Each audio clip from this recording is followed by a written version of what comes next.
দ্বিতীয় দফায় আবারও বন্যা পরিস্থিতির বলা চলে অবনতি ঘটেছে সুনামগঞ্জে। এই মুহূর্তে আমরা দেখছি যে তাহিরপুর সুনামগঞ্জ সড়কের যে সুনামগঞ্জ সদর উপজেলার যে গৌরারং ইউনিয়ন এলাকায় সেই জায়গাটিতে রয়েছে। আপনারা দেখছেন যে এই মুহূর্তে গৌরারং এলাকার যে এই জায়গাটিতে পানি বাড়িয়ে কিন্তু যানবাহনগুলো চলছে। শুধু যে এই সড়ক পথটি এমন কিন্তু নয়, সুনামগঞ্জের বিভিন্ন উপজেলার যে অভ্যন্তরীণ সড়কপথ থেকে শুরু করে বিভিন্ন গুরুত্বপূর্ণ সড়কপথ কিন্তু এখন পানির নিচে তলিয়ে গেছে। গত কয়েকদিনের যে লাগাতার বৃষ্টিপাত এবং পাহাড়ি ডলের যে পানি, পাহাড়ি নদীগুলো বেয়ে কিন্তু নিচু এলাকায় প্রবেশ করছে, ফলে কিন্তু ক্রমাগতভাবে পানি বেড়েই চলছে। বলা চলে যে এই মুহূর্তে যে সুনামগঞ্জ সদর উপজেলার যে গৌরারং ইউনিয়নের লালপুর এলাকার পার্শ্ববর্তী যে এই সড়কপথ, এই সড়কপথটি প্রায় হাঁটুর নিচ পর্যন্ত কিন্তু পানি রয়েছে। যদিও কিছুদিন আগের যে বন্যা, সেই বন্যায় কিন্তু এই সড়কপথে ছিল হাঁটু সমান পানি। যদিও কিছুটা বিগত বন্যার পানির চেয়ে কম রয়েছে, এরপরেও কিন্তু আশঙ্কা মানুষের কিন্তু থামছেরা, পানির গতি কিন্তু প্রবল গতিতেই বইছে। লোকজন বলছেন তাহিরপুর বিশম্বরপুর উপজেলায় বিগত বন্যার চেয়ে কোনো অংশ কিন্তু কম নয়। এই দুটি উপজেলায় কিন্তু পানির গতি বেড়ে চলছে। আমরা দেখছি যে পানির যে এই অবস্থার পরেও কিন্তু বিভিন্ন যানবাহন তাদের গন্তব্যে ছোটাছুটি করছে। আপনারা দেখছেন যে বিভিন্ন ভারী যানবাহন থেকে শুরু করে হালকা যান বিভিন্ন গন্তব্যে কিন্তু এই মুহূর্তে আমরা দেখছি যে একটি ট্রাক এই মুহূর্তে কিন্তু পানি মারিয়ে চলছে। দর্শক, আপনাদেরকে বলে রাখা আবশ্যক যে বিশেষ করে তাহিরপুর বিশম্বরপুর উপজেলার যে নদীপথগুলি দিয়ে কিন্তু তুলনামূলক বেশি পানি প্রবাহিত হচ্ছে পাহাড়ি নদীগুলো হয়ে, ফলে কিন্তু এই দুটি উপজেলায় কিন্তু অন্যান্য সময়ের চেয়ে কিন্তু অর্থাৎ এবছর যে কয়েক দফা যে ছোটোখাটো বন্যার যে আবাস ছিল, সেই বন্যার চেয়ে অনেকটা বলা চলে এই দুটি উপজেলায় একটি প্রভাব বেশি রয়েছে, এমন কিছু বিশ্লেষকদের বক্তব্য।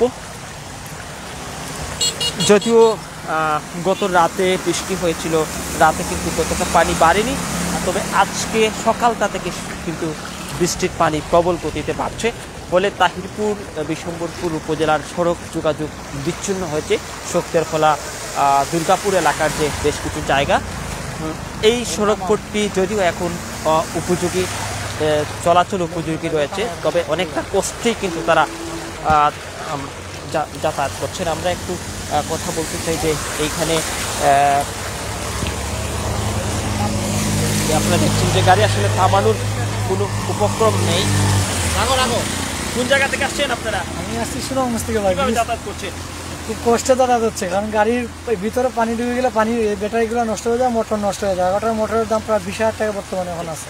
দর্শক, তারা যেটি বলছিলেন যে ঝুঁকি নিয়ে কিন্তু তারা যানবাহন নিয়ে যাতায়াত করছেন, এমনটি তাদের অভিজ্ঞতা। আপনারা যে সড়কটিতে আমরা এই মুহূর্তে লাইভে যুক্ত রয়েছি, এই সড়কটি হচ্ছে, আবারও যদি আপনাদেরকে বলে রাখি, যে লালপুর বাজার সংলগ্ন যেটিকে স্বাধীন বাজার পয়েন্ট বলা হয়, সেই স্বাধীন বাজার পয়েন্টে আপনারা দেখছেন যে পাকা সড়কের উপর দিয়ে কিন্তু এভাবেই পানি প্রবাহিত হচ্ছে। এটি সুনামগঞ্জ তাহিরপুর সড়ক, যেটি প্রধান সড়ক বলা চলে, সেই প্রধান সড়কের উপর দিয়ে কিন্তু এই গতিতে পানি প্রবাহিত হচ্ছে এবং অভ্যন্তরীণ সড়কপথ বিভিন্ন উপজেলার বেশ আগে কিন্তু পানির নিচে তলিয়ে গেছে গতকালকে। আজকের যেখানে এই অবস্থা, তবে আশঙ্কা কিন্তু মানুষের থাকতেই পারে। এখনো পর্যন্ত আমরা সুরমা নদীর পানির গতির কথা যদি একটু বলে রাখি, যে 3 সেন্টিমিটার বিপদসীমার 3 সেন্টিমিটার উপর দিয়ে কিন্তু সুরমা নদীর পানি প্রবাহিত হচ্ছে। অর্থাৎ বলা চলছে গত যে বন্যা ছিল, সেই বন্যার চেয়ে তুলনামূলক অনেকটা কম রয়েছে। এরপরেও কিন্তু মানুষ 22 সালের বন্যা এবং বিগত কয়েকদিন আগের যে বন্যা, দুটি বন্যার কথা কিন্তু মানুষ ঘুরে ফিরে চায়ের টেবিলে সেটি জুড়ে সরে আলোচনা করছেন, যে এবছরের যে বিগত দিনের বন্যার ক্ষত শুকাতে না শুকাতেই কিন্তু দ্বিতীয়বারের মতো আবারও বন্যার দেখা দিয়েছে সুনামগঞ্জে। যদিও এখনও সেই রকম বন্যা প্রশাসনের পক্ষ থেকে বলা হয়নি, যে পানিবন্দী বা ঘরবন্দি মানুষের অবস্থা বা বর্ণনা কিন্তু এখনো বলা হয়নি। কোন জায়গা থেকে আসছেন আপনি? ভাই, আমার বাড়ি লালপুর। লালপুর যে কত কিলোমিটার জায়গায় পানি আছে? প্রায় ভাই আস্তা লালপুরের প্রাণী প্রায় 3 থেকে 4 আপনার কিলোমিটার। বাড়ির ঘরে কি পানি ঢুকেছে? আমার ঘরে পানি ঢুকছে না, আর একবার ঢুকি যাবে এমন ডুবো ডুবো করতেছে। দর্শক, এখানকারই একজন স্থানীয় মানুষ, তিনি যেটি বলছিলেন তার বাড়ি ঘরে কিন্তু পানি ঢুকেনি, তবে ঢোকারই উপক্রম আছে এমনটি তিনি বলছিলেন। আপনারা দেখছেন যে রাস্তার বেশ কিছু জায়গা জুড়ে কিন্তু পানি রয়েছে, সেই সব রাস্তার উপর দিয়ে কিন্তু যানবাহন চলাচল করছে। আমরা দেখেছি যে আজকে সকালে যে শক্তির খোলা সড়কের বেশ কিছু জায়গা কিন্তু পাহাড়ি পানির যে ট্যুর বা পাহাড়ি পানির যে ঢল, সেই ঢলের আঘাতে কিন্তু ক্ষত বিক্ষত হয়ে গেছে।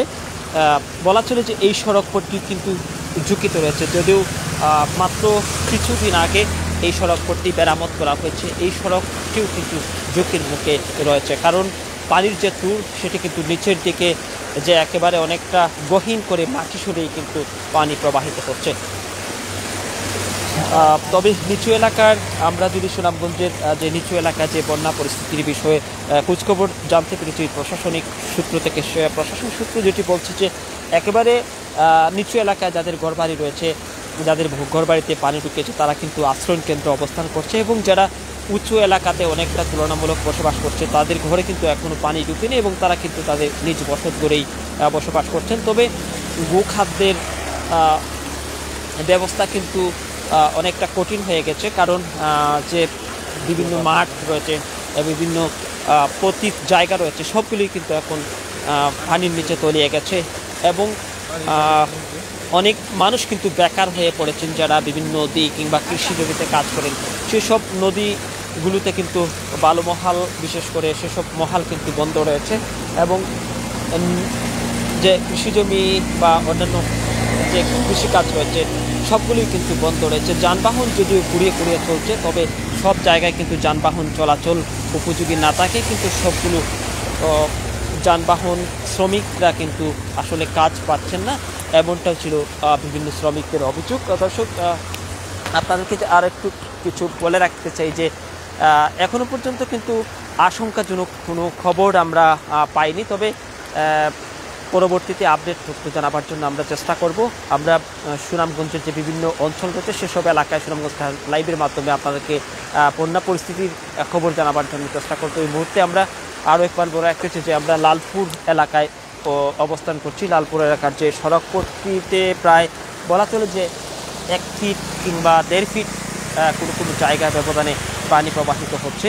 তবে বিগত বন্যায় কিন্তু পানির গতি আরও বেশি ছিল, অর্থাৎ কয়েকদিন আগে যে বন্যাটি ছিল সেই বন্যায় পানির গতি আপনারা দেখছেন যে ক্যামেরায় কেমন গতিতে পানি প্রবাহিত হচ্ছে।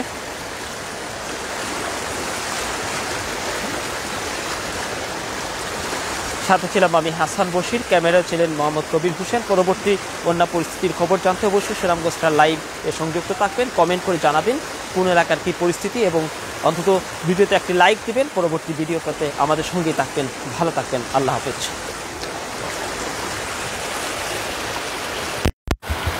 আমি সব দর্শন